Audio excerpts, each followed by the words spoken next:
Very sad when I see all these messages of pain. It makes me want to go back to when I was 10 or younger and get back the person that I was before I let other people influence me and shatter me and break me to try to make me fake and detach from myself and something that could be put back together again. You know, you go from a flawless creation to shattered like china. And the force that's here tries to make people defective because that's evil. And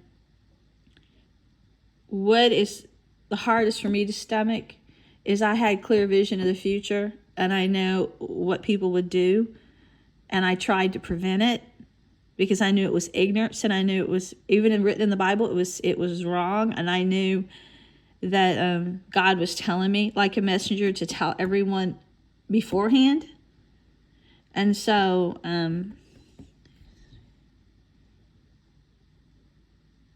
I can see that evil is spreading like rabid dogs. And I mean, if you didn't think so, if you could ever go back to when you were small, you would cry for all the people that have left this planet viciously, afraid, ganged. It's just,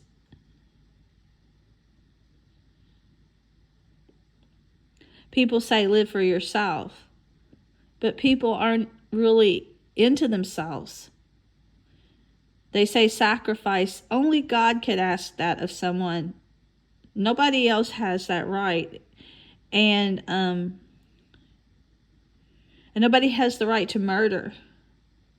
And nobody has the right to judge. And I just keep going back and looking at life when it was flawless and people were good and they had higher values and they didn't have so many big corporations. Everything was smaller hospitals, smaller classrooms, smaller social circles, smaller bus stations, smaller airports. Everything was more compact to where humans could handle it. It wasn't humongous.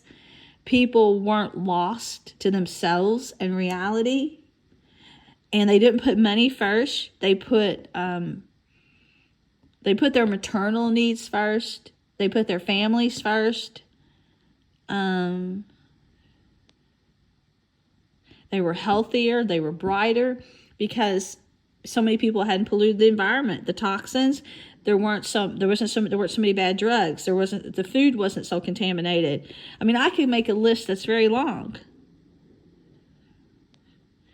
But I don't feel strong today. I don't feel mentally straight today. I don't feel whole today. I will never look good again. My body will never be healthy again. I will never get my youth back.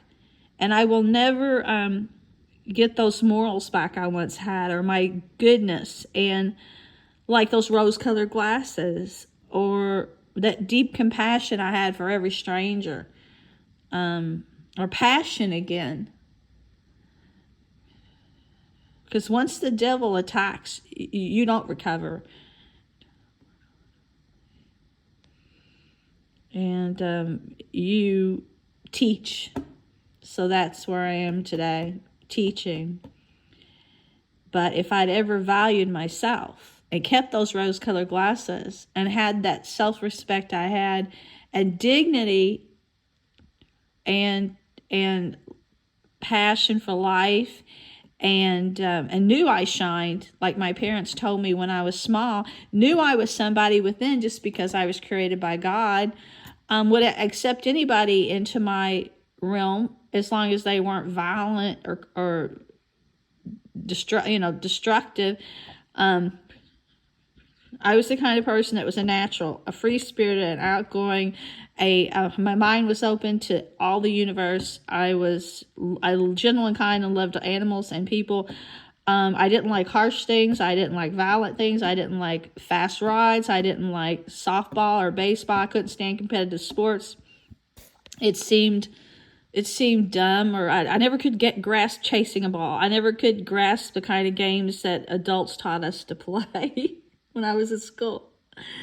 I was the kid that just wanted to go to school and hold hands and sing in a circle, and I couldn't wait for time to have cookies and listening to songs together and singing together. I loved music class, and I just wanted everyone to be in a little garden, and I loved art, and I loved doing creative work with other kids, and I loved English, and I loved spelling, and I loved creating stories. And I always wanted to try to see every child get along. I hated violence. I hated intoxicated people I saw in the environment in my neighborhood. I hated people that were incoherent. I hated the bad things that happened to them. I hated car accidents. All those things. I remember before I was even out of high school, some car accident happened at the light where me and my mom were sitting at the bus stop, and some poor woman. It was looked like they could almost hit us. We're at the bus stop right at the light. They hit at the light, and her head ends up like right outside the car door, right where we're sitting, dead. I mean, stuff like that from a modern world, you just don't, you don't forget. And I have seen so many traumatic things before I even got out of my teens from a modern world that will baffle you and just traumatize you for life. But in our society, we just move on like it's no big deal. Bloody, but people that are just carnage because of other people's ignorance, people killing for blood money. People could have put the brakes on. They could have a long time ago saved all those souls. They didn't. They had gambling addictions, sex addictions, and as society got more modern, they lost humanity. They lost control. Their minds became controlled. Things got to be too dirty. Things got to be too fast-paced, too corrupt, evil, just wicked, and the devil took over. And the kind of rubbish they always fed us was, well, you're not tough. You have to be strong. Well, it'll make or break you. Make or break you. Well, you gotta fall and get up. Take abuse, grow strong. Life abuses you naturally. You're not supposed to take abuse. It's abuse to live in the world if it was just average and we had just a comfortable lifestyle. You don't deliberately abuse someone. That doesn't build strong people. That builds people that are broken and scarred. It's much better to protect the lambs and the innocents from those things so that they don't become an abuser themselves, and they don't become addicts themselves, and they don't lose their higher place in their minds or conscience that they want to detach from the world and become predators. You don't do that. That's not the real design of God. That's not human nature. And you don't alter nature like you're doing to make all these hybrid animals, make so many animals suffer. That's not the world I lived in childhood.